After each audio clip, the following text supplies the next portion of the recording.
Welcome to the next module of the Influencers Project. The aim of these short digital resources is to help you to develop your digital and social media literacy. This lesson is the continuation of Module 6, Copyright and Credit Attribution. In this video, you will learn which are the most frequent violations of copyright, what is fair use, and public domain. Copyright infringement is an unauthorized and illegal usage of someone's work protected by copyright. The internet remains a great source of information, but the direct access and consumption of creative works also gives rise to piracy and other illegal actions.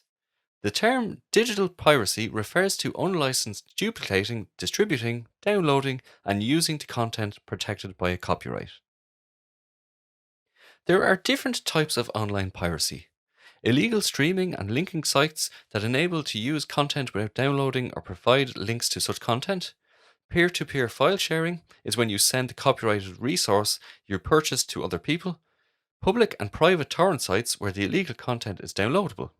To use such resources is a direct violation of an author's economic right to be fairly rewarded for his or her work. The rise of social media brings new challenges for copyright.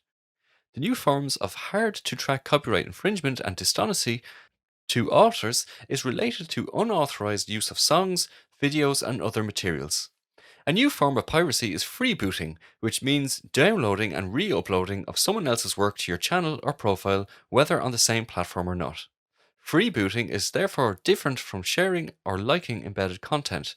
A freebooter often uses the pirated information for his or her own use to gain popularity or financial benefits.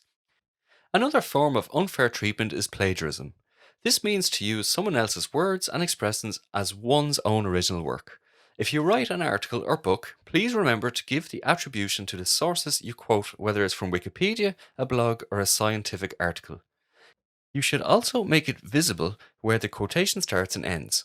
It is generally allowed to consider paraphrasing of work as your original work, especially if you want to summarize or comment its message. However, even in such a case, it's good practice to put a clear reference to the author of the information you paraphrased.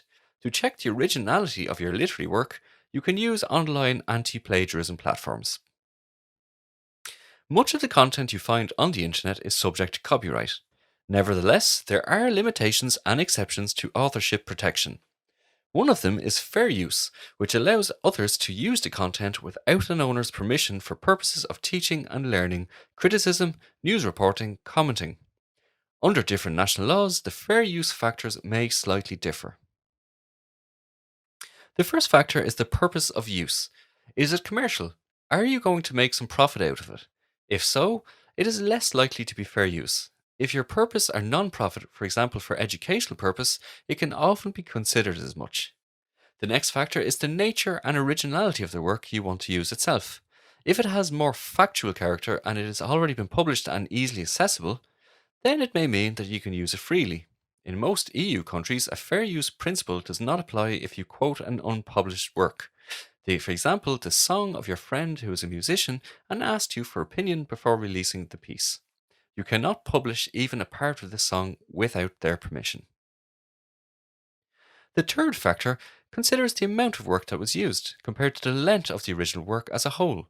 Basically, you can use the portion of the original work, especially if your purpose is for transformation, commenting, news reporting, or teaching. Do not forget that even a small portion often requires credit attribution. And the last main factor is related to the question of how you will use impact the market and the economic interest of the author.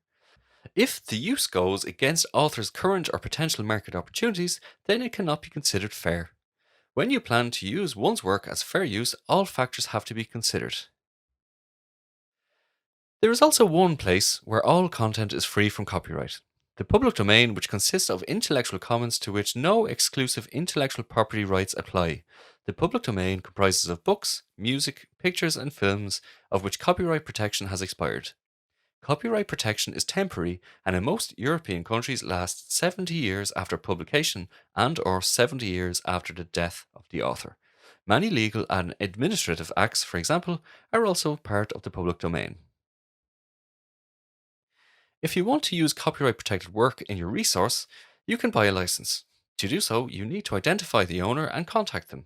If you look for background music or images, for example, then you can use facilities with royalty free resources. You can buy individual pieces and subscriptions based ones and use the works without infringing copyright. You have now completed the second learning section for Module 6 Copyright and Credit. We discussed possible violations of copyright as well as the limitations to copyright and other ways to use content fairly and for free. For more resources that will help you to develop your digital and social media literacy, please visit the Influencers Project website at www.influencersproject.eu.